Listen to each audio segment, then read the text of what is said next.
Despite the magnitude of the greatness that this committee is and what they will accomplish, today's service will be short because we want them to get to work.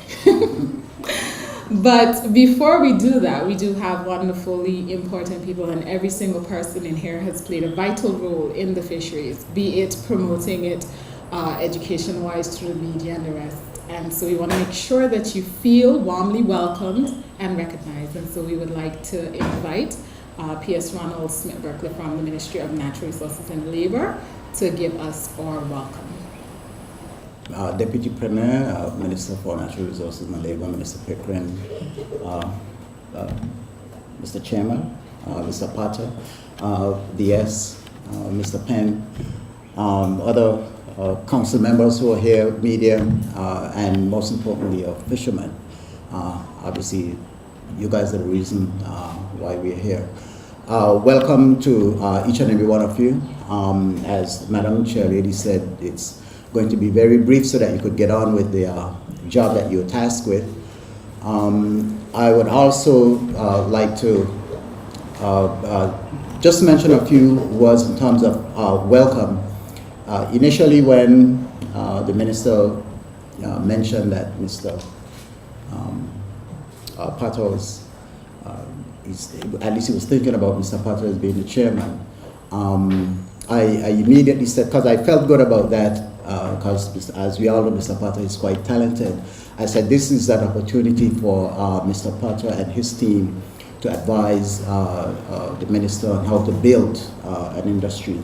And I'm sure most everybody here would usually pay attention to when the minister speaks in the House, and more than one occasion he may have mentioned about the possibility and the promise that the fishing, whether commercial or sport, hold in terms of becoming a third economic pillar in the territory.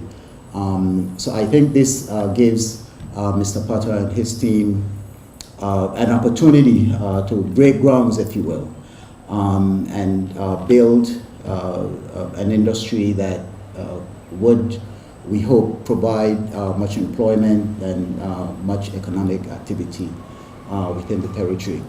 So with those brief words, you have more important things to hear from these gentlemen to my right. I will take my seat and say once again, welcome to all of you. And I trust that as we go forward, working harmoniously to build this industry, that it will be a benefit to us now and those in the future. Thank you very much. Now, I am going to be calling someone that really needs no introduction, and he holds many, many titles. Some refer to him as Deputy Premier, some refer to him as the Minister of Natural Resources and Labor. Today I refer to him as a visionary, as someone that keeps his promises and works tirelessly to fulfill the ones that he suggests until they reach fruition. And today we have one of those things, as P.S. Berkeley said, an important committee that has been highlighted within our laws, and we have an opportunity to celebrate its launch today. And so we invite you, sir, to the lectern to deliver your address. Thank you, Madam Chair. I wish to acknowledge the members of the team from Natural Resources and Labor. I wish to acknowledge the members of the media. But more importantly, I wish to acknowledge the members who have agreed to serve on the Fisheries Advisory Committee and the fishermen amongst us. Because today could easily be another one of those red letter days. And so it gives me great honor today as we'll make strides, great strides, in further cementing the relationship between government and the fisheries sector.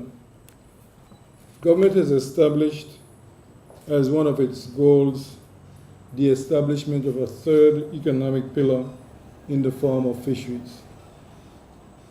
Now, all of you know that we possess a bountiful resource in the presence of our economic fisheries zone comprised of outwards of 200 nautical miles. And that represents an untapped resource which can augment our deep sea and sport fishing industries. The Virgin Islands is poised to capitalize on these new opportunities for growth and for our future development. And so the establishment of the Fisheries Advisory Committee will assist us in transforming our industry through an invigorated partnership between the fishing community, the private and the scientific sectors. So today represents definitely a watershed moment, and I will officially announce the names of the individuals that will serve on the Fisheries Advisory Committee over the next 2 years. And at this moment, just to say, before I go any further, thanks to all of these persons who have agreed to serve, to steer the dialogue and assist the Ministry of Natural Resources and Labor in setting the direction for the industry. As someone who has spent some significant years of my life trying to achieve a certain degree of professionalism, namely medical school and then the pursuit of a specialist degree to be able to practice medicine at the level I do, I understand that if you really want to have anything worth having, you've got to be dedicated to it. As somebody who looks after pregnant patients on a daily basis, I know you can't rush pregnancy.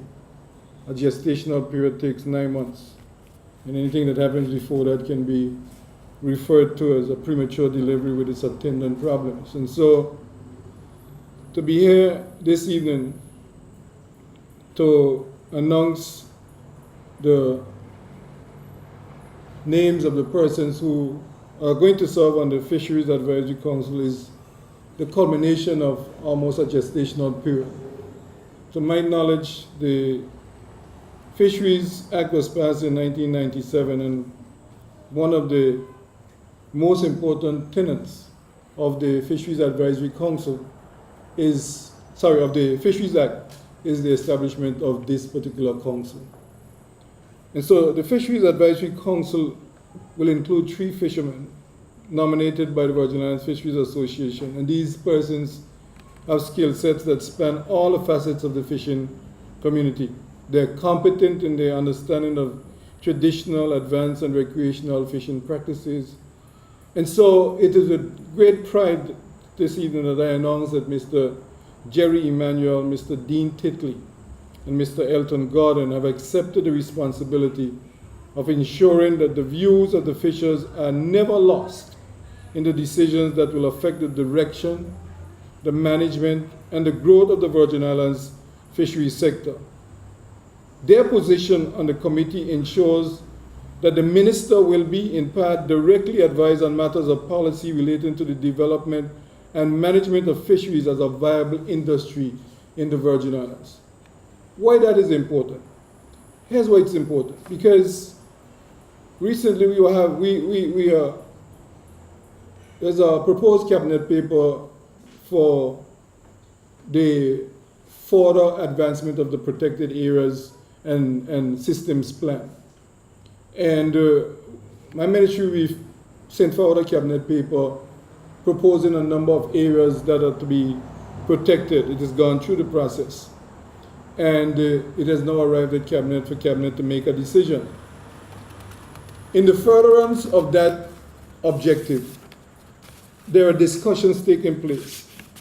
And the question was asked, why do these areas need to be protected?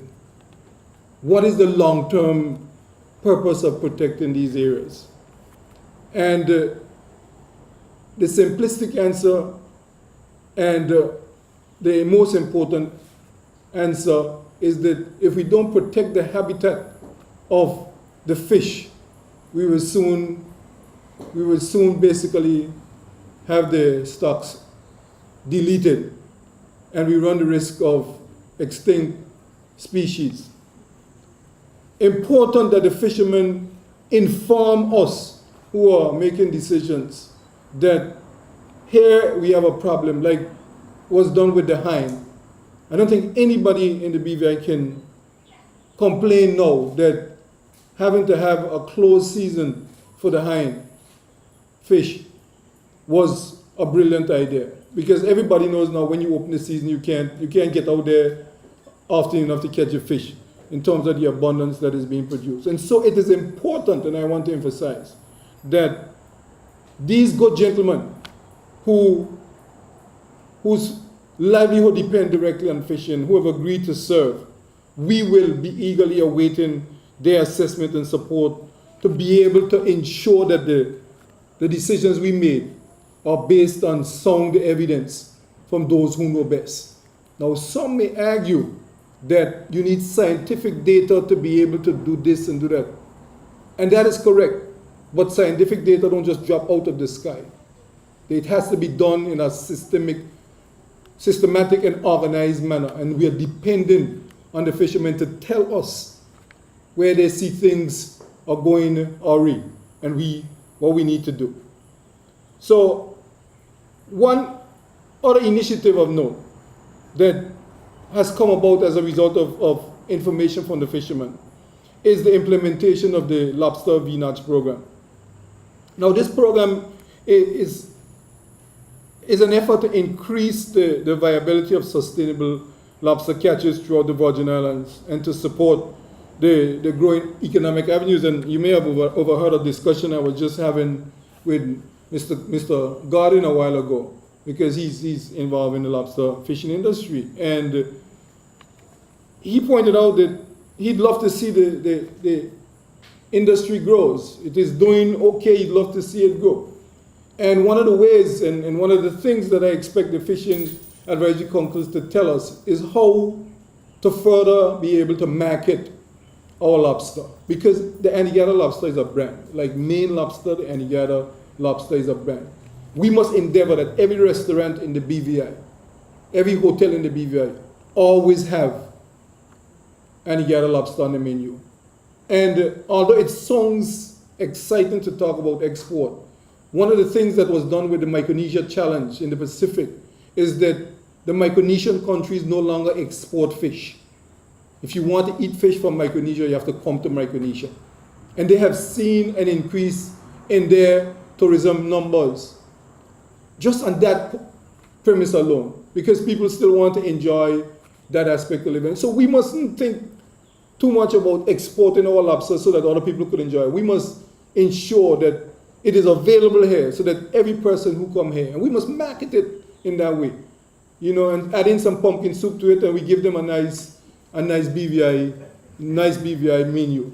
We have got to, that's the way we have to do it, and that will expand the lobster industry. So as minister, I would be expecting the Fisheries Advisory Council to give us the way forward on how to put regulations in place to ensure that this is done. That is the expansion of the local market.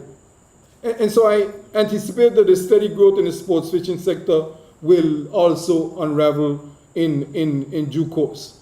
So the committee boasts a member from the Hotel and Commerce Association, and his input, his guidance, and his support will be extremely essential as the Virgin Islands increases its standing on the global sports fishing market. And we all know that Mr. Romney Penn, who was nominated by the BVI Hotel and Commerce Association, is very much involved in the marine industry, so to speak, as one of the local owners of a marine-based industry, because it's not just a place he has at Hodges Creek, but it encompasses so much more with the hotel and everything else that goes along with it. We expect that he will bring to bear his own thoughts and ideas and those of the Hotel and Commerce Association on how we can then improve our offerings in sports fishing. Sports fishing is something that has to be owned by the fishermen. It's extremely important. And why we say that? Because the fishermen, the local fishermen, are the ones who know the fishing grounds. The fishermen know the rules. They are au fait with the laws of the Virgin Islands. Most fishermen have some basic understanding of the Fisheries Act of 1997. And so in order for sports fishing to grow, it's not dependent on outside persons. What it is dependent on us providing the fundamentals of what is necessary. So we already have marinas. The marinas will provide the fuel, and they will provide the groceries and everything else that the boats will need to stock up. But we've got to provide the captains. We've got to provide the crew. We've got to provide the deck hands that are necessary to ensure that those who want to enjoy fishing as a sport can do so without having to worry about whether the boat can get there safely or not, whether or not the boat is going to be clean. They will all have to do just show up, and we will provide the service. And so it is important for us to understand and appreciate that as fishermen, it ain't just about going out there and catching fish and coming. There's a lot more to it than just that. So in the area of fishery sector, we are going to be working diligently to ensure that the protective mechanisms, the regulatory framework that is necessary to protect the industry. In other words, there will be no overfishing. There will be the closed seasons. There will be catch and release. All the fundamentals that are necessary, we will be working diligently. And as a result of that, the Fisheries Advisory Council will also have a person whose base is the science of the ocean. And so it also gives me great pleasure to thank Mr. Lawrence Block, who previously served in the Conservation and Fisheries Department, for agreeing to serve on this committee. That will give us additional impetus to be able to make decisions based on the science that is so important. I visited Santiago, Chile last year, went to a meeting of ECLAC, and while I was there, we asked to visit the ministry, the fisheries ministry, and I met with the deputy minister who is responsible for fishing. Fishing is one of Chile's major industries, and I learned while I was there that second to Norway, Chile is the world's second largest producer of salmon. Their fishing industry, and because they have one of the longest coasts of any country in the world, is so vitally important to them. And one of the things I gleaned from them is how much emphasis they place on the science. They have a university that is wholly and solely dedicated to their marine industry. They have a naval fleet that is dedicated to protecting their fishing industry. And they have a scientific department within the ministry itself that advises the government on the whole regulatory framework that is necessary to protect the fish. So the fishermen are under constant surveillance not to overfish, not to fish outside of the seasons, etc., etc. And all of these relevant pieces have been able to work to put their fishing industry in a very sustainable long-term manner. And that is what we have to work diligently to achieve. And so I'm really delighted to be here this evening to announce the persons who will serve on the Fisheries Advisory Council. And then there's Mr. Ron Potter, who will be the chair of the Fisheries Advisory Council. And I want to pause here to just pay tribute to Mr. Kevin Gray, because although he's not on the committee and it was his decision not really wanting to be on the committee, he wants to have freedom to be able to advise the minister in other capacities. One of the things he always said to me is, we need a chairman with a business background. He always said that. And he has helped us tremendously in building the fishing industry to where we are right now, with just simple advice that we were able to utilize to make the decisions to advance, especially the fishing complex, to put it to where it's at. And so, with Mr. Ron Potter, I'm overly delighted that when I had the first conversation with him, I thought he would say, nah, I'm too involved with this. He's chairman of the Electricity Corporation. I'm sure you know that. He's involved with Road Tree, and he's involved with this and that. So, but what Ron taught me in that conversation is that if you want something done, you find a busy person. Because he not only readily accepted, he said he would be disappointed if I didn't ask him. Because he sees this as an extension of of opportunity to serve. And because these were his words, this is economic development. And that's what drives him. That is what keeps him up at night. And so he's excited about the possibilities of us building an economic pillar from fisheries.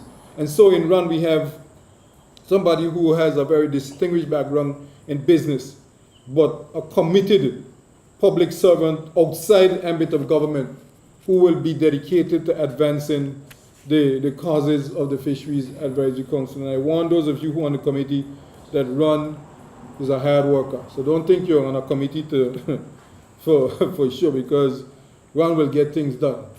And I will be leaning on this committee under the chairmanship of Mr. Ron Potter to be able to advise us on the way forward. We had a very successful sports fishing tournament that was held out of Scrub Island.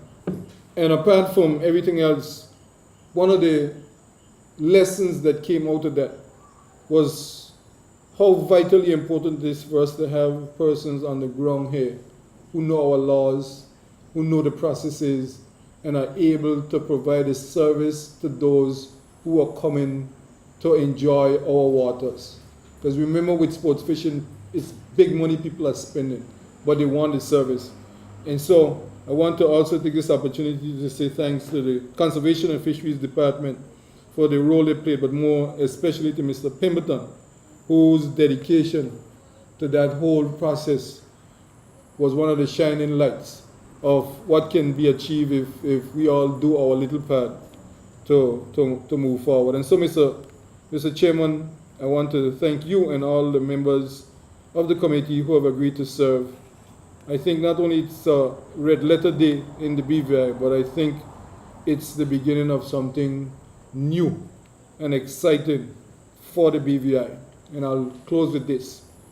I shared with the folks at Scrub Island when we were there that if you have a natural resource, I mean, whether it's iron or cobalt or plutonium or copper or oil, it's found in the ground in its pure state.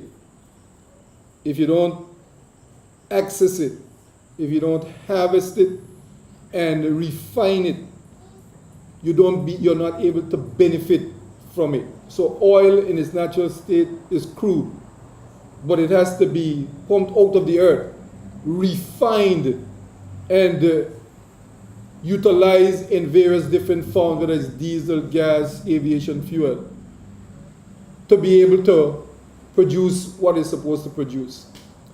Think of our fishing industry in that context. A vital natural resource that sits out there that we need to be able not just to harvest, but to harvest and refine it so that the added value that we put to it is where all of us will be able, both government and the private sector will be able to benefit, and we'll be able to build an industry that is sustainable in the long term, build an economy that is rich and we can hand off to our children and children to the next generation. Because our environment, it's a natural resource that is infinite. Our responsibility is just to take care of it, do what is necessary to protect it, and it in turn will take care of us. And I thank you all very much for being here this evening, and once again say thanks to those of you who have agreed to serve on the Fisheries Advisory Council. Thank you very much. God bless you all. God continue to bless these islands. Thank you, Minister Pickering. Always, always, always a delight to sit down and really just absorb, because I don't think I listen when the minister speaks. I absorb the things that he says. And it takes us to the moment of calling, as he rightfully said, one of the busiest persons that I personally know, so that we can get a taste of his passion that he is hoping to bring to this industry as he serves as chairman. So I invite to the lectern, Mr. Ron Potter.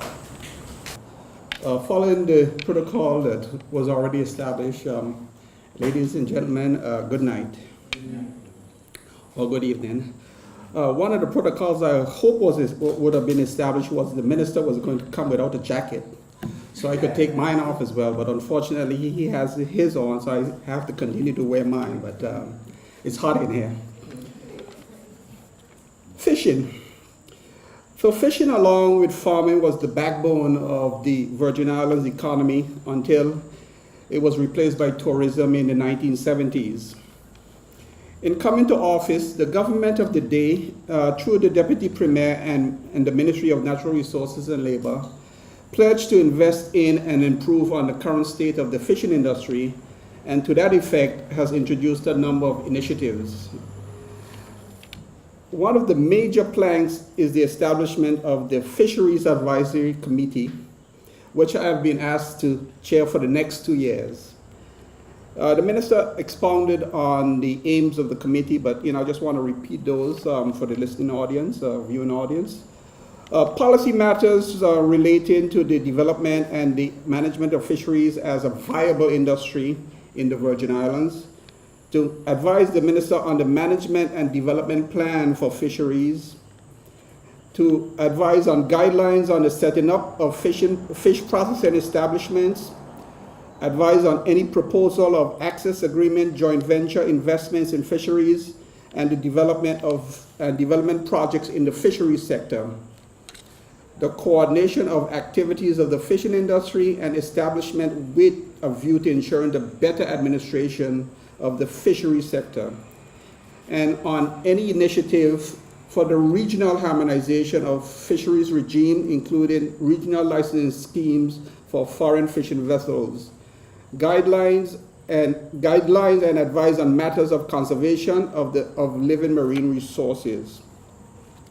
And to sum it all up in terms of what I think are the major issues for the Fishery Advisory Committee and the fishing industry over the next 2 years, I just want to give a bit of background. Some of this might sound repetitive to the persons in this room, but I'm communicating to a larger audience, so I want to give that background. So the fish resources of the Virgin Islands are divided into 5 categories. We have the shallow water reef fishes, we have the deep slope and bank fishes, snappers and grouper. We have the coastal pelagic fishes, the bonita, the blue runner, the yellowtail mackerel, some examples. We have the offshore pelagic, the tuna, the swordfish, the dolphin, the wahoo, the billfish, and we have the benthic invertebrates. Don't ask me to repeat that again, but those are lobsters, skunks, and wilks, right? And then the major ecosystem, the minister talked about conservation, and we have to be aware of the ecosystem under which these fish thrive. The 3 major ecosystems responsible for the nearshore and the shell fisheries of the VI are coral reefs, seagrass beds, and mangroves. So from a commercial fishing perspective, the most abundant fish stock I understand is that of the offshore pelagic, which are migratory and move through the islands on a seasonal basis. However, the reef and the bank fishes and the invertebrate stock are the ones that we harvest the most. Again, we will need to pay more attention to the offshore pelagics. On sports and recreational fishing, the first game fishing tournament in the Virgin Islands, I understand, was in 1968. And since then, recreational fishing, pleasure fishing boats and sport launches to catch big game fishes have become an important part of the fishing industry. Also, in terms of the areas where we go fishing, we have a number of notable areas where I think other communities, other countries, other nations perhaps take better advantage of than we do. But we have some very notable areas of sports and recreational fishing. We have the Barracuda Banks, which I understand are southeast of Virgin Gorda. We have the Barracuda Banks, north of Jocelyn Dyke. We have the South Drop off of Anegada. We have the North Drop in the Saddle, which is north of Jocelyn Dyke and east of Anegada. And we have the Seamount. We have a number of notable areas for fishing. I want to speak a bit about the fishing industry. The minister again hinted at it in terms of the fishing industry is more than just fishing. And this is one of the things we want to pay quite a lot of attention to. The fishing industry encompasses more than just the act of fishing and includes all expenditures related to the preparation for, the capture of the fish, and the subsequent processing of the fish. So in commercial fishing, we are looking at, in terms of what the fishermen spend, so we're looking at the spend on the fishing gear and supplies, repairs and maintenance, the preparation that they have to make in terms of the trip, so the gas that they buy, the food that they prepare while they're out to sea, and all the preparations that they do, the licenses, the income and profits from their fishing ventures, all of that is part of the fishing industry. But we just move beyond just the fishermen. We have to look at the processors, the wholesalers, and the distributors. Look at the processing costs, the cost of packaging supplies, administration, the taxes, the wages and profits of these additional industries that actually process the fish after they have been caught by the fishermen. On recreational and sport fishing, in terms of the industry, we have to look at travel expenditures, the cost for, again, our visitors to get from wherever they are to come here. That is part of the fishing industries, and that's the sort of thing we have to think about. So it includes the hotels, the air flights, the entertainment while they're here. All of that, unfortunately, isn't measured when we talk about the fishing industry, but it is part of the fishing industry. We look at fishing equipment, auxiliary purchases, special equipment, and other miscellaneous items, all in preparation for the sports fishing industry. Unfortunately for us in the BVI, we look like we are getting better at it just based on the comments I heard the minister said and other things I've learned since, that the fishing industry is relatively simple with primary harvesting and some marketing. With the introduction of the BVI fishing complex, some capacity for secondary process was developed.